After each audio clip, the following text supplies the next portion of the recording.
¡Dios!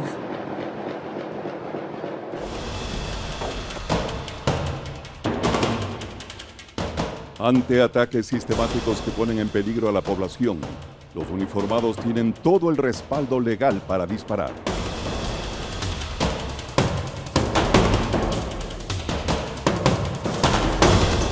Veremos en qué casos podrán hacer uso progresivo de la fuerza.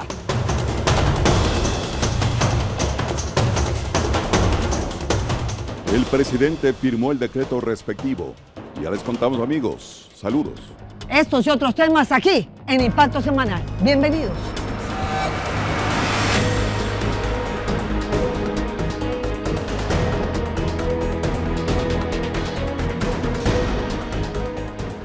Se suspendió de forma parcial el concurso de jueces de la Corte Nacional por anomalías en las pruebas de confianza. De forma unánime, el Consejo de la Judicatura declaró la nulidad insanable parcial al concurso de oposición y méritos para la designación de 10 jueces y 15 conjueces de la Corte Nacional de Justicia. Esto tras las inconsistencias que se registraron en la prueba de confianza en torno a presuntas irregularidades al contrato con la empresa Métricas Web SAS, quien fue la encargada de generar los insumos para la realización del examen de confianza, la misma que no tendría la experiencia para poder generar este tipo de procesos. Esta decisión la hemos adoptado en concordancia con las recomendaciones de la Dirección General y las direcciones nacionales. En la Contraloría General del Estado ya se ha iniciado el examen especial para verificar el proceso de contratación que se llevó a cabo para este concurso. Lo que estamos revisando, si han cumplido con requisitos para la contratación, si el RUC está actualizado, si tenemos el domicilio correcto. Son cosas muy, yo diría, básicas que se debe cumplir. Es una pequeña orden de compra, no es muy grande lo que hay que hacer. Por eso máximo se va a entregar ya el resultado, creo que en unos 30 días aproximadamente. La nulidad solamente a esta fase del proceso y no a la totalidad del concurso se da porque tanto en la prueba de oposición, así también las pruebas teórico-prácticas y el test psicológico, no se registró ningún tipo de inconsistencia y además se realizó una revisión exhaustiva de cada uno de estos procesos. En el inicio del concurso se advierte que funcionarios del Consejo de la Judicatura habrían incurrido en un supuesto delito de cohecho. Desde las agremiaciones de abogados del país, se puntualiza que se debe generar una verdadera supervisión a este proceso para que los mejores jueces y juezas estén en la más alta corte ordinaria del Ecuador. Es una solución que requiere del concurso y de la participación de todos los sectores que tenemos interés verdadero en que el sistema de justicia sea rescatado de la situación en que se encuentra. El proceso de selección de los nuevos magistrados de la Corte Nacional de Justicia quedó en pausa desde el 15 de agosto. Durante los próximos 15 días, la Dirección de Talento Humano del Consejo de la Judicatura tiene el plazo suficiente para poder proponer una nueva metodología que permita retomar al proceso de designación y subsanar las críticas e inconsistencias que se generaron en las pruebas de confianza. Hay voces que indican que existe manipulación en el concurso de jueces. No es la primera vez en la que se generan inconsistencias y dudas en el proceso de selección de jueces y juezas de la Corte Nacional de Justicia. Desde la administración de María del Carmen Maldonado hasta la de Wilman Terán se han registrado los cuestionamientos a este proceso de selección. Pero ¿qué hay detrás de elegir a 10 jueces y 15 conjueces de la Corte Nacional? Porque los jueces que van a ser designados en este concurso van a ser los que para enero del 2025 tengan que decidir cuál es la terna que envían al Consejo de Participación Ciudadana para que de ahí nazca el presidente del nuevo Consejo de la Judicatura que estará por 6 años. Si bien este proceso de selección ha sido declarado nulo parcialmente por parte del Consejo de la Judicatura, en relación a la prueba de confianza, los especialistas en materia jurídica afirman que el proceso debe iniciar nuevamente y que incluso múltiples actores del Estado tienen que supervisarlo para evitar a que puedan existir manipulaciones, pues en manos de los futuros jueces estarán procesos de corrupción, de narcotráfico, crimen organizado, entre otros. Lo más sano y lo más saludable es que este concurso comience de cero, donde el Estado y toda la ciudadanía tenga esa confianza para tener un resultado positivo, para que por lo menos empecemos ya a confiar en la función judicial. En los próximos días, la Federación de Abogados del Ecuador y otras agremiaciones de profesionales de la justicia definirán si apoyarán la decisión del Consejo de la Judicatura en haber declarado nulo parcialmente este proceso y, de ser el caso, dicen, incluso acudirán a acciones legales para evitar a que sigan generándose presuntas manipulaciones que puedan dejar en duda la selección de nuevos jueces de la Corte Nacional. Como les anunciamos, los uniformados tienen todo el respaldo legal para disparar contra los delincuentes. Tenemos los detalles. El enfrentamiento comenzó entre alias Quevedo y el bloque de seguridad. Son los disparos de ambos lados. En uno estaba Jaime José Vilela, alias Quevedo, y en el otro, personal del bloque de seguridad que pedían que se rinda. El hecho ocurrió en una finca en Pedernales, Manabí, donde alias Quevedo abrió fuego contra los uniformados porque quería escapar, utilizando incluso a su propio hijo de escudo para evitar ser atrapado.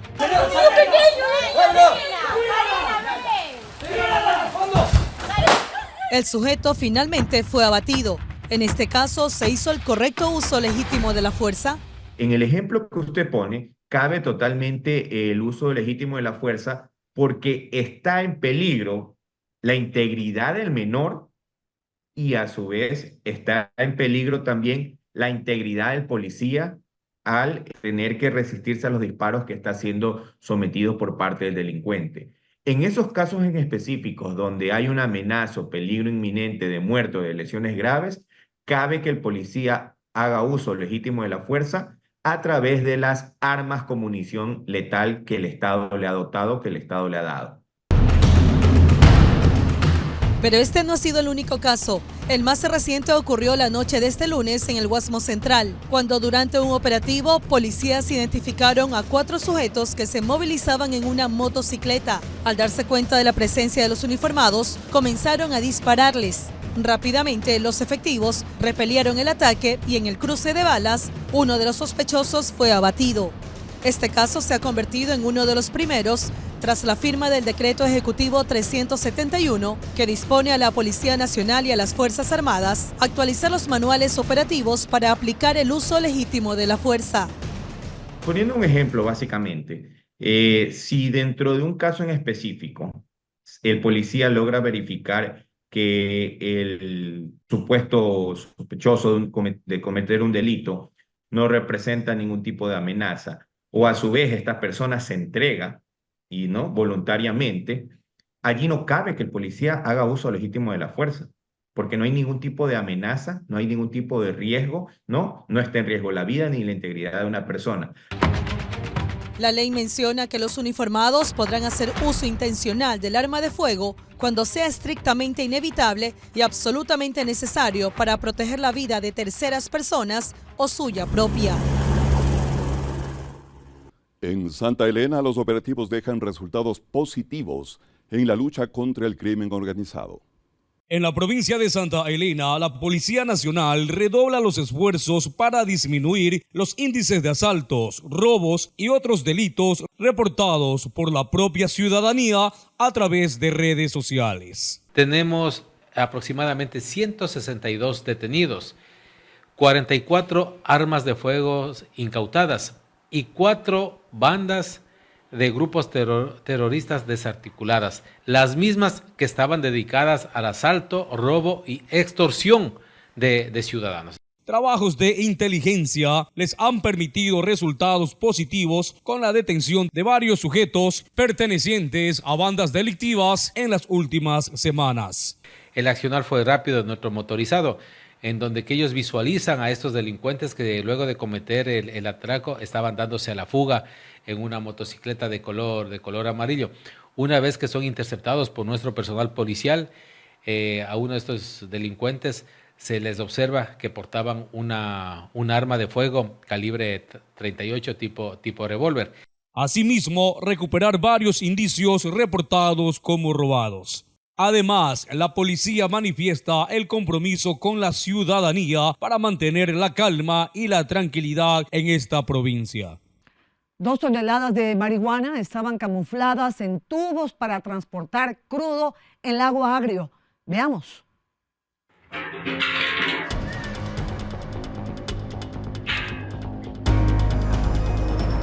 El bloque de seguridad golpea nuevamente a la economía de las organizaciones narcodelictivas.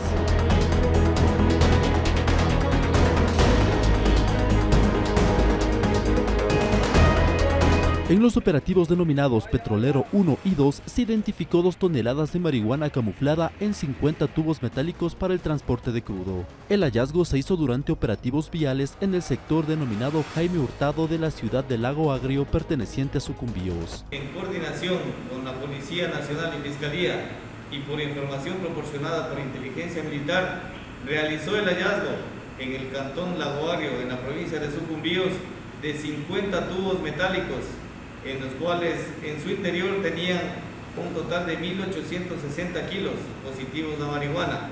La droga era transportada en un vehículo tipo plataforma. El conductor, al ser abordado por las autoridades, mostró una actitud sospechosa, lo que motivó a realizar una inspección de la tubería. Un can policial alertó sobre una posible contaminación en los tubos.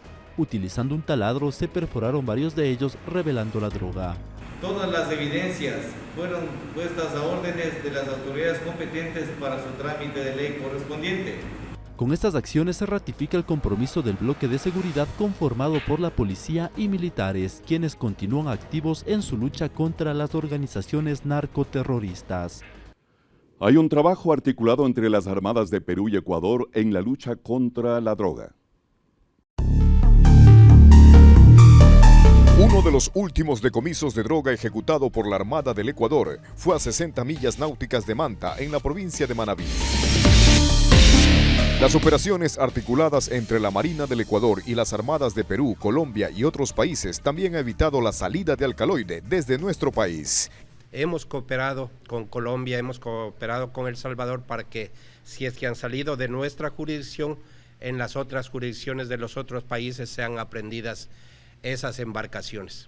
Compartimos una frontera marítima y tenemos ríos en nuestra Amazonía, en la parte fluvial, que se interconectan. Entonces, tenemos nosotros que sumar esfuerzos. En lo que va del año, la Armada ha logrado el decomiso de 62 toneladas de droga. Se nota la presencia del Estado en nuestro territorio, en nuestros mares, en nuestros espacios acuáticos, y es justamente en base a la cooperación que tenemos con todos los estados. Precisamente, este 27 de agosto se inauguró la 19ª reunión de Estados Mayores entre la Armada del Ecuador y la Marina de Guerra de Perú, cuyo objetivo es fortalecer la cooperación bilateral y desarrollar nuevas estrategias para la lucha contra el crimen organizado. Tenemos que tener bastante intercambio de información de orden de inteligencia técnica e inteligencia operativa, para realizar los operativos de interdicción, considerando todos los elementos tecnológicos que usted menciona, para poder nosotros poder tener los decomisos. El encuentro refleja la importancia de adaptar las capacidades navales a las necesidades futuras para asegurar la preparación y eficiencia de sus operaciones. En estos días hemos trabajado y firmado acuerdos estratégicos que refuerzan la cooperación en la lucha contra el narcotráfico, el crimen organizado, la pesca no declarada y no reglamentada, marcando así un paso decisivo en la consolidación de una alianza regional destinada a proteger la soberanía y la seguridad de nuestras naciones. Entre los temas abordados también estuvo el de los desafíos regionales por la proliferación de actividades ilícitas en las fronteras marítimas. En minutos, el gobierno presentó el Plan Nueva Infancia contra la desnutrición crónica con la participación de varios ministerios. Mientras tanto, Richard Carapaz sigue conquistando nuevos triunfos en el ciclismo mundial. Tendremos un especial de su trayectoria. Estas y otras noticias aquí en Impacto Semanal.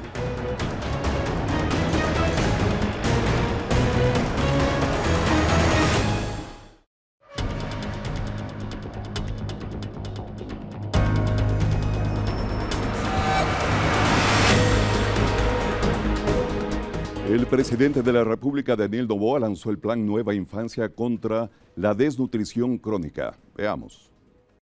El presidente Daniel Noboa presentó el plan La Nueva Infancia en Acción para beneficiar a 71.500 mujeres embarazadas y a niñas y niños del país. Con nuestro plan La Nueva Infancia en Acción vamos a devolverles a nuestros niños el derecho a crecer fuertes y sanos.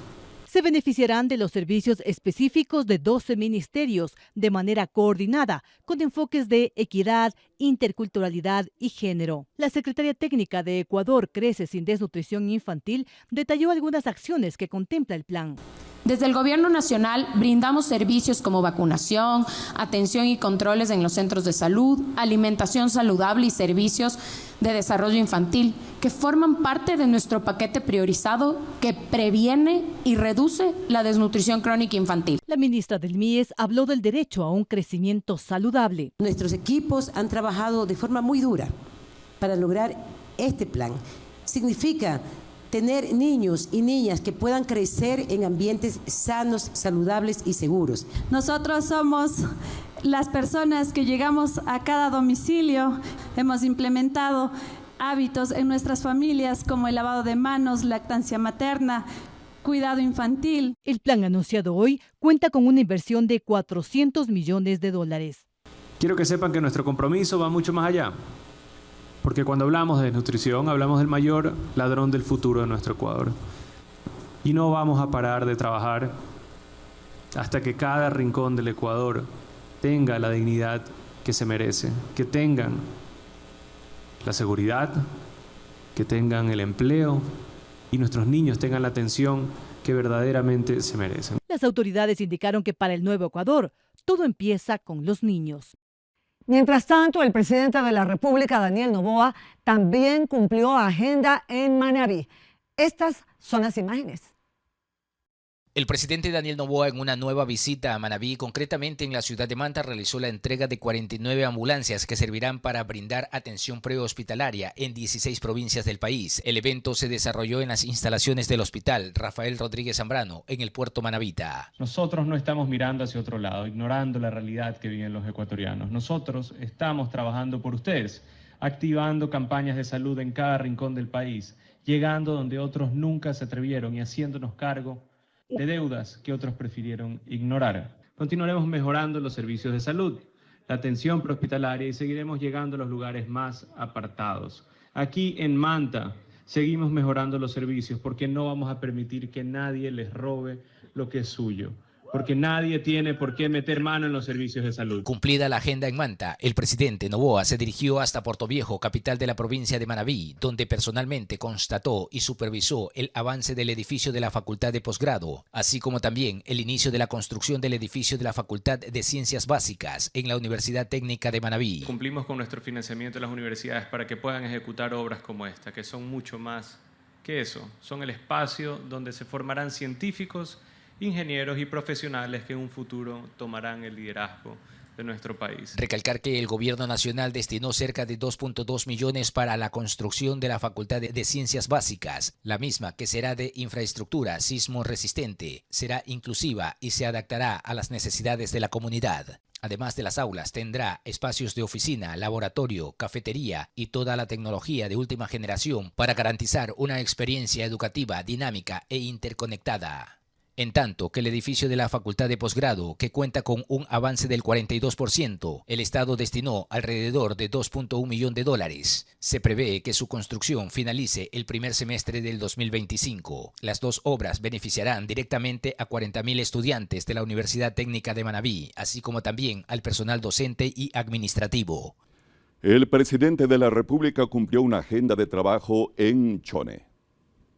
En esta ocasión la agenda de trabajo se centró en el Cantón Chone, donde el presidente Daniel Noboa personalmente llegó para constatar el avance de la obra para la prevención y mitigación de las inundaciones que se efectúan en la localidad del norte de la provincia, las cuales se hacen de manera conjunta entre el Ejecutivo y la Prefectura. Hemos asignado $4.7 millones para ejecutar el plan de obras de prevención y mitigación de inundaciones en Chone. Para el efecto, el gobierno del Nuevo Ecuador destinará más de $11.2 millones para dichos trabajos con los que se busca terminar de manera definitiva con los problemas de inundación que este cantón sufre cada año en temporada invernal. Y muchísima atención, los policías y los militares pueden usar sus armas en situaciones de peligro según un decreto ejecutivo y reglamento. Con la firma del decreto presidencial 371, Daniel Noboa ordena a la Policía Nacional y a las Fuerzas Armadas la actualización inmediata de sus manuales operativos. Autorización expresa del uso de la fuerza letal, siempre y cuando se cumplan los parámetros de la ley para ello. Para este analista, ex jefe de inteligencia militar, la norma de jerarquía legal será importante para que los manuales tengan relación a la ley legítima de la fuerza aprobada en 2022 en la Asamblea. El decreto es importante e interesante. El presidente tiene una buena intención, es de que el militar y el policía se sientan seguros en el momento de actuar. Si en el manual dice que usted ve a un delincuente en una flagrancia actuando en contra de una persona que lo puede matar o le está robando, debería decir que el militar puede utilizar el arma para neutralizarlo o, si es que es necesario, asesinarlo. Este decreto reafirma que la Policía Nacional y las Fuerzas Armadas son los responsables de la protección interna y de la soberanía del país. Y bajo esta responsabilidad tienen el poder de usar armas de fuego, siempre y cuando sea en defensa propia o en defensa de otras personas, en el cumplimiento de sus obligaciones legales. Entonces el manual operativo tiene que aterrizar de manera tal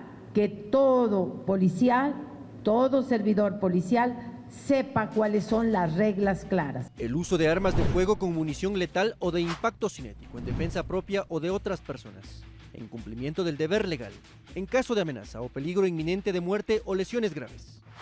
El uso de armas de fuego con munición letal o de impacto cinético con el propósito de evitar la comisión de un delito o una situación que entrañe una amenaza o peligro inminente de muerte o lesiones graves. El decreto impone un plazo de 5 días para que los ministerios de Interior y Defensa adapten sus protocolos para que tengan relación a lo mencionado en el decreto presidencial. También aclara que las Fuerzas Armadas y la policía pueden disparar para evitar la fuga de un privado de libertad. Y ahora, amigos, veamos quiénes pueden acceder al uso de armas de fuego en Ecuador.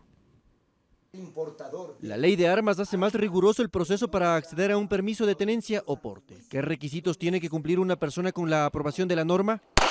Tener al menos 25 años de edad, presentar un certificado psicológico forense, una evaluación psiquiátrica y un análisis toxicológico, comprobar que tiene destreza en el manejo y uso del arma, emitido por el Ministerio de Defensa Nacional, no tener una sentencia ejecutoriada condenatoria por la comisión de un delito, no registrar antecedentes de violencia contra la mujer o miembros del núcleo familiar. Solo así podrá acceder a un permiso de tenencia o porte de armas de fuego. Primero, no se puede ver el arma. Segundo, que no se puede utilizar su arma en espectáculos públicos, en manifestaciones, no se puede utilizar el arma con permiso de porte en eventos políticos, por ejemplo. Quienes no cumplan con esos requisitos no deberían presentar la solicitud. Y algunos requisitos más que están establecidos en la ley y que los establecerá también el reglamento de esta ley. La ley da paso además al registro de armas de fuego heredadas. Con eso existirá control en el traspaso de las armas. Los procesos de capacitación serán más rigurosos. 48 horas académicas, de las cuales 32 son en línea y 16 son presenciales. Esa ley es uno de los temas que generó consenso en el Parlamento. En las últimas horas se entregó equipos de seguridad en la cárcel de La Tacunga con apoyo de la Unión Europea. Vamos a ver.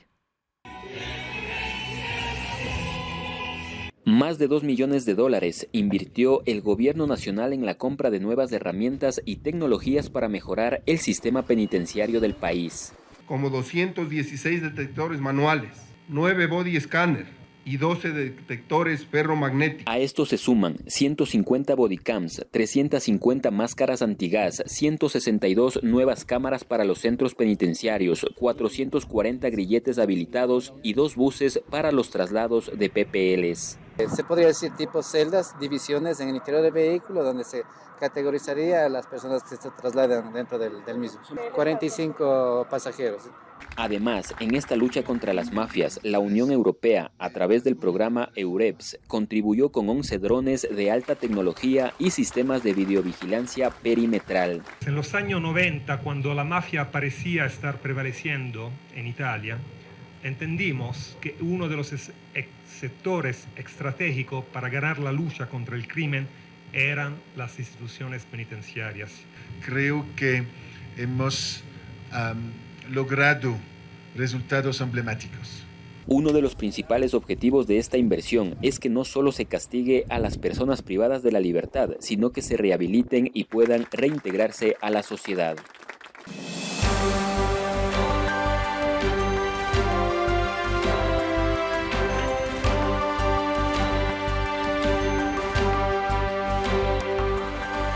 Esta semana regresaron las sanciones por exceso de velocidad en la capital. Ya vendrá el balance correspondiente para determinar la efectividad de la medida. Y es que según las causas identificadas que provocan los accidentes de tránsito, una de las más determinantes es el exceso de velocidad que reduce la capacidad de los conductores a reaccionar frente a imprevistos, con el consiguiente aumento de la severidad en los accidentes. Para ilustrar este análisis nos referiremos al límite máximo de velocidad para vehículos livianos, motocicletas y similares. En zona urbana, 50 km por hora. El rango moderado de 50 a 60 km por hora. En el sector perimetral, velocidad máxima 90 km por hora y un rango moderado de 90 a 120 km por hora.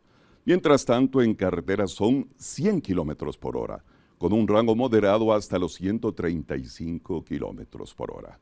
Ahora, las sanciones por exceder el límite de velocidad están estipuladas en el Código Integral Penal COIP, con una multa equivalente al 30% de un salario básico unificado si el conductor excede la velocidad pero dentro del rango moderado, mientras que hay pena privativa de libertad de 3 días, multa de un salario básico unificado y reducción de 10 puntos en su licencia de conducir si excede la velocidad fuera del rango moderado. Con estos antecedentes y ante la preocupación ciudadana, el alcalde de la capital ha dispuesto que los operativos de control de velocidad se los implemente de esta manera. Presten atención.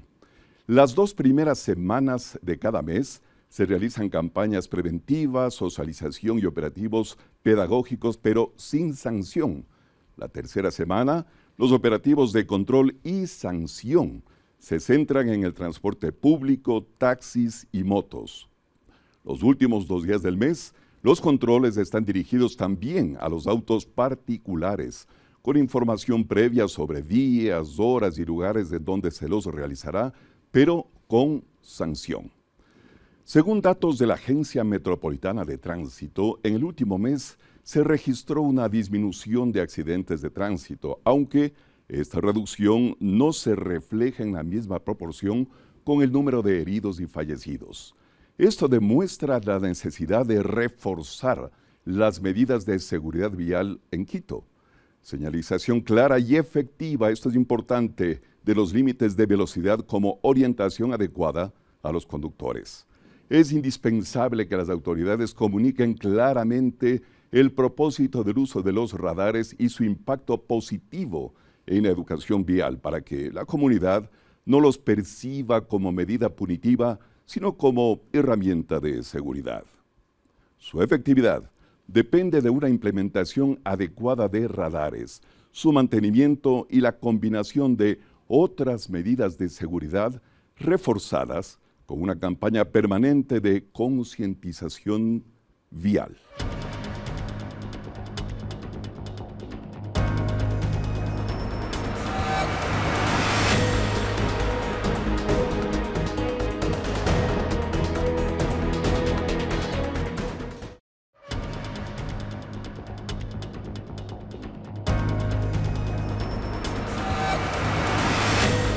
Richard Carapaz no solo dejó su marca en las rutas más exigentes del ciclismo mundial, también ha generado un legado que inspira a las nuevas generaciones a pedalear hacia sus sueños.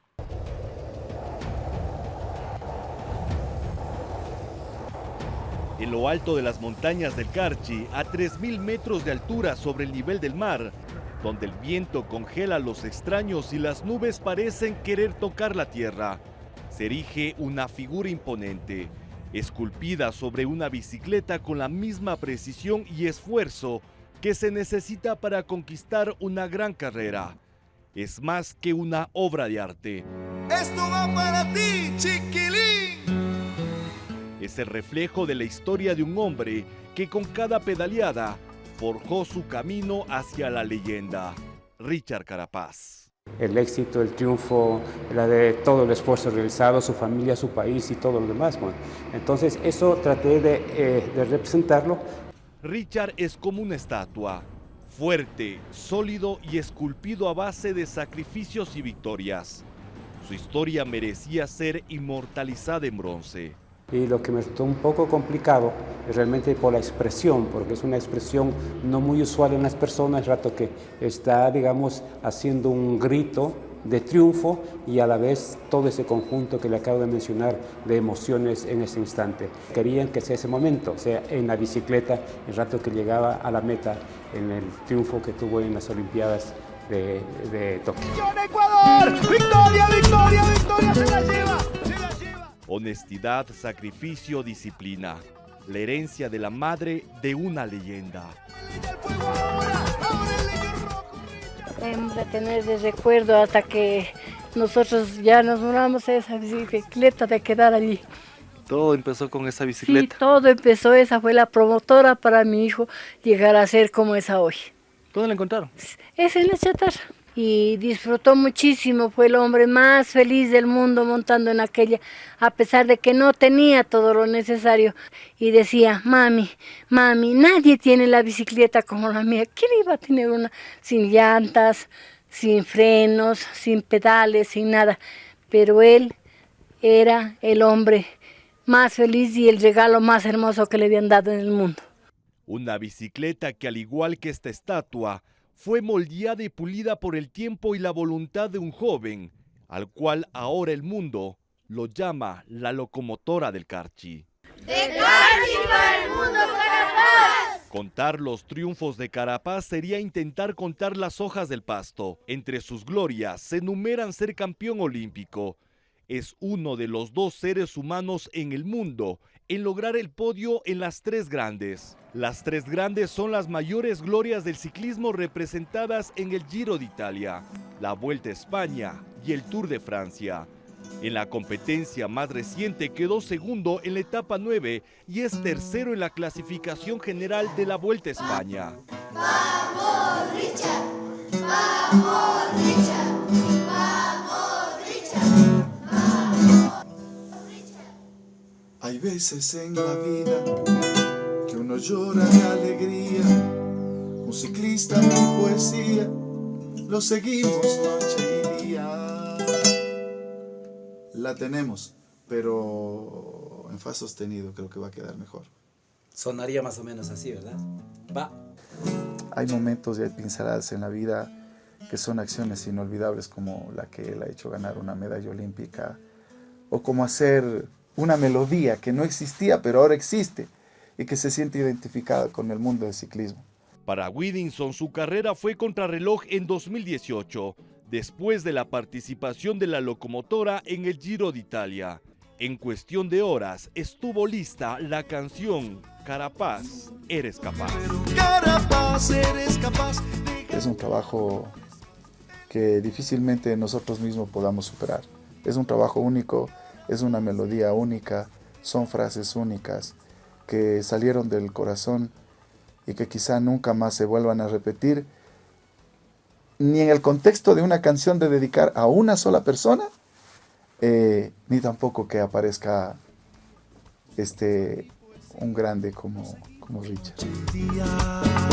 Él nació entre las montañas y juró que algún día a la meta llegaría y su sueño alcanzaría. El mundo te conoció como un sólido guerrero. Al final, Carapaz no solo es un ciclista, es una leyenda esculpida por el tiempo, el sacrificio y la pasión que inspira a los futuros campeones. Esos campeones que en una segunda entrega nos han invitado a entrenar con ellos, con quienes pedalean bajo el ejemplo de Carapaz. El presidente de la República, Daniel Noboa, expresó su respaldo a un joven que atropelló a delincuentes en un asalto. Veamos. ¿Cómo podría ayudar un video como este, que capte el hecho como tal? En este caso se trata de un intento de robo frustrado por un ciudadano que defendió a la víctima. Para una investigación, por ejemplo, videos como este forman parte de las pruebas que se recaban en varias etapas del proceso. Si usted me habla de videos captados por circuitos cerrados de seguridad o videos captados desde el celular de una persona, de un transeúnte o desde los vehículos que tienen estos registros automáticos de video, son indicios suficientes para darle contexto a la investigación que está llevando la Fiscalía adelante. Sí lo son. Ahora, para que luego se transformen en prueba, estos indicios tienen que respetar normas y procedimientos contenidos en el Manual de Cadena de Custodia, y con ello, si la Fiscalía hace bien su trabajo, los abogados de la defensa y los abogados de la acusación presentan bien las evidencias, luego podrán ser actuadas como prueba. Siendo el delito un acto humano que ejecuta a la persona con la voluntad sin saber el daño que puede causar, tal como lo hizo Juliano Salazar al arrollar a los pillos, la ciudadanía afirma reaccionar de la misma manera, esperando que la justicia sea en beneficio del que defiende. Yo en realidad tuve entrenamiento militar y haría lo mismo siempre y cuando sea por el bienestar de mi familia, incluso de mi misma integridad. El Estado debería velar por los intereses de los ciudadanos y no por los intereses de los delincuentes. Al final del día se supone que estamos todos direccionados a mejorar como país. Si no sigue velando por los delincuentes, ¿qué va a mejorar o qué es lo que puede cambiar? Casi siempre el que quiere defenderse lo mata. O si uno mata al delincuente, ¿cómo actúa la justicia ahí? Imagínese usted. Ya uno lleva las de perder. Hay que tener en cuenta que las leyes del Código Integral Penal son claras, ya sea en el caso de uso legítimo de la defensa, por ejemplo en este caso el hombre que defiende a la ciudadana, podría haber exceso de la naturaleza del acto. Detiene el robo, pero luego da retro y lo vuelve a embestir, y luego da retro y lo persigue y lo vuelve a embestir y lo arrolla. Entonces, eso es lo que nuestra ley reconoce como el exceso de la legítima defensa. Entonces, la ley yo creo que es perfecta, la ley previene todas las circunstancias, la cuestión se despuntará por la decisión que tomen los jueces, el buen trabajo o el mal trabajo que haga la Fiscalía y también obviamente los abogados de la parte actora y de la defensa. Para prever los acontecimientos y los resultados luego de una eventualidad como esta, muchos prefieren tomar medidas y colocar dispositivos desde sus vehículos o hasta en sus viviendas para que pueda grabar todo ataque o violencia. En el caso de Juliano Salazar, tras varias instancias, él logró su libertad tras la denuncia de revisión de medidas. Ahora el joven podrá defenderse en libertad. Entre las noticias de impacto de las últimas horas, las Dulces Sueños reaparecen con la escopolamina para captar a más víctimas. Encantadoras, seductoras, amigables.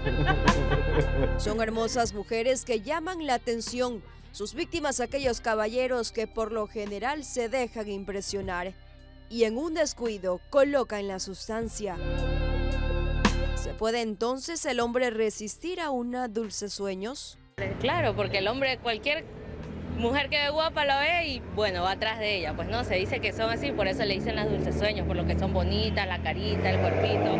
Pero entonces ya eso es responsabilidad de los hombres también. Tendrían que tener como que un poquito más de control y saber qué van a hacer, qué van a ver, ¿entienden?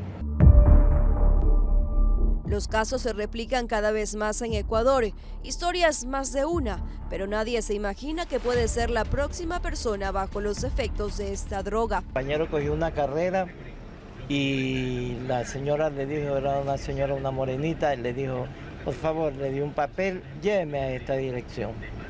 Y ahí de esa manera lo escopolaminaron. ¿Y le robaron? Sí, le robaron, se le llevaron el dinero y se le llevaron el teléfono. ¿Qué le pasó eso? Fue a una discoteca, le robaron todo, carro, billetera, le robaron todo, prácticamente le robaron todo. ¿Y él no se acuerda de nada? No se acuerda de nada. La droga zombie, como también se la conoce, crea efectos diversos, bloquea la memoria y otras reacciones, pero ¿cuánto puede durar? Este inicia a los 20 minutos, menos de una hora, entonces empieza su efecto de inicio, ¿verdad? Pues su duración depende más bien de la concentración que se utilice. En este caso, mientras mayor concentración yo utilice una bebida, puede llegar los síntomas hasta 36 horas, 12 horas, 24 horas. Una dosis de más y podría causar seriamente complicaciones en la salud física y mental de la víctima e inclusive provocar su muerte. Es escopolamina y las mezclamos con otras drogas como fentanilo, las mezclamos con otras drogas como diazepam, lo que va a producir es una depresión respiratoria. La depresión respiratoria obviamente nos va a llevar a un paro cardiorrespiratorio. Y es donde el paciente simplemente, si no se toman las medidas o llegan en últimas instancias a nuestra unidad, pueden fallecer. Uno de los últimos casos se registró en la capital, el de un extranjero quien se dejó endulzar por una desconocida. Es que yo no sé qué me pasó, es que tuve como un momento de iluminación y creo que yo me peleé con la persona y ahí me escapé. Es por eso que las autoridades de la policía exhortan a la ciudadanía a no aceptar bebidas de personas que no conozca y tomar medidas de seguridad para evitar caer en manos de estas endulzadoras.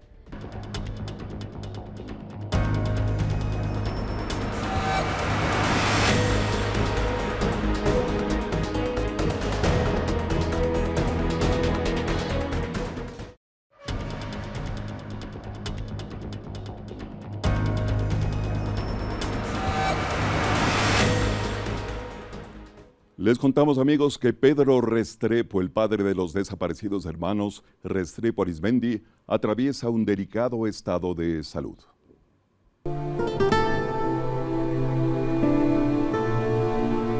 La vida cambió para la familia Restrepo Arizmendi un 8 de enero de 1988, luego de la desaparición de Santiago y Andrés, de 17 y 14 años, debido a excesos y torturas policiales en el gobierno de León Febres Cordero. Por no obtener el objetivo final, que es recobrar esos restos, enterrarlos al lado de su madre y darle una cristiana sepultura. Eso es una gran frustración. Han sido 36 años de lucha. ¿Quién no recuerda aquellos miércoles sin descanso donde la familia Restrepo Arizmendi, semana a semana con banderas, carteles, no desmayaron hasta saber qué pasó con sus familiares? Es una cifra muy larga en años, se dice muy rápido, pero muchas cosas han pasado. Aunque para mí como padre es como que hubiera sido ayer. Vuelvo a casa, vuelvo compañera. Hoy la salud de Pedro Restrepo no pasa por su mejor momento. Ha transcurrido sus últimos 2 años internado en cuidados intermedios del Hospital Quito y Esur. Mi padre es una persona que resiste, es una persona de lucha, es una persona que ama la vida y que está luchando y lucha por salir, por mejorar, pero su cuadro es grave, su cuadro es un cuadro paliativo, como dicen, porque no va a poder nunca respirar por sí solo, por eso está atado a un ventilador mecánico, tiene un traqueostomo, por eso no habla, no le sale la voz hace 2 años para expresar todo lo que él quisiera, por sí solo no respira. Si se apaga la máquina de la cual depende ahora, mi padre simplemente deja de existir.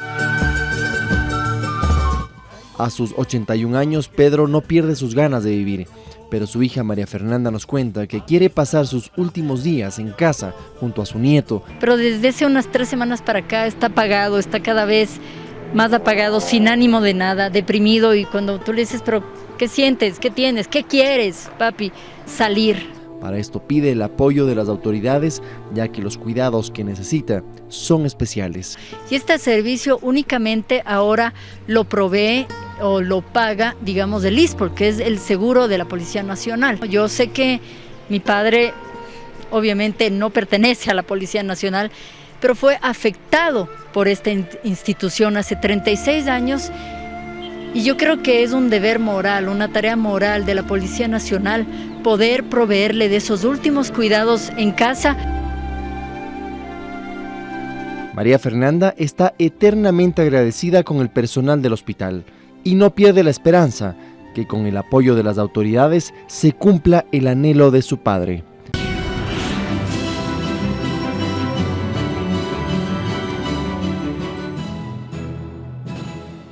El ejército colombiano desmanteló un mega laboratorio de cocaína en el Putumayo, en la frontera con Ecuador. Esto y mucho más en el siguiente resumen internacional.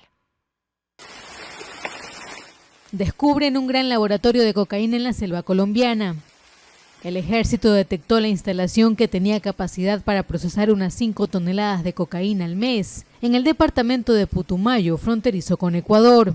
Localizamos lo que sería el megalaboratorio para el procesamiento de droga más grande en los últimos tiempos en el Putumayo. La instalación contaba con 8 estructuras, donde se encontraron 5.000 galones de insumos líquidos, 1.000 kilos de insumos sólidos y 200 kilos de cocaína, entre otros productos. Según el ejército, la instalación tenía capacidad para albergar más de una decena de personas y pertenecería a un grupo disidente de las FARC. Colombia sigue siendo el principal productor de cocaína del mundo, a pesar de décadas de guerra contra los cárteles. Un violento deslizamiento de tierra, lodo y escombros ha dejado a 2 personas desaparecidas en la provincia de Caserta, al sur de Italia. Las autoridades han confirmado que los desaparecidos son una mujer de 74 años y su hijo de 42, quienes no han sido vistos desde que se dirigieron a su terreno agrícola en Talanico, una pequeña fracción del municipio de San Felice da Cancelo. Las intensas lluvias que azotaron la región provocaron deslizamientos de tierra desde la colina que domina Talanico, arrastrando el auto en el que viajaba la familia. El vehículo de 3 ruedas fue encontrado en un barranco. Las operaciones de búsqueda y rescate dirigidas por las autoridades continúan sin descanso, con la participación de los policías y 10 equipos de bomberos. Mientras tanto, en la provincia de Avelino, varios municipios también han sufrido las consecuencias del mal tiempo. En Bayano, Mugnano de Cardinale y Sirignano, las calles se convirtieron en ríos de agua y fango, atrapando a conductores y obligando a las autoridades a intervenir rápidamente para salvar vidas. Y así llegamos al final de Impacto Semanal. Muchísimas gracias por compartir con nosotros esta edición. Les esperamos la siguiente semana. Así es, estaremos con ustedes a las 13 y a las 20 horas, todos los sábados aquí en Impacto Semanal. Hasta entonces.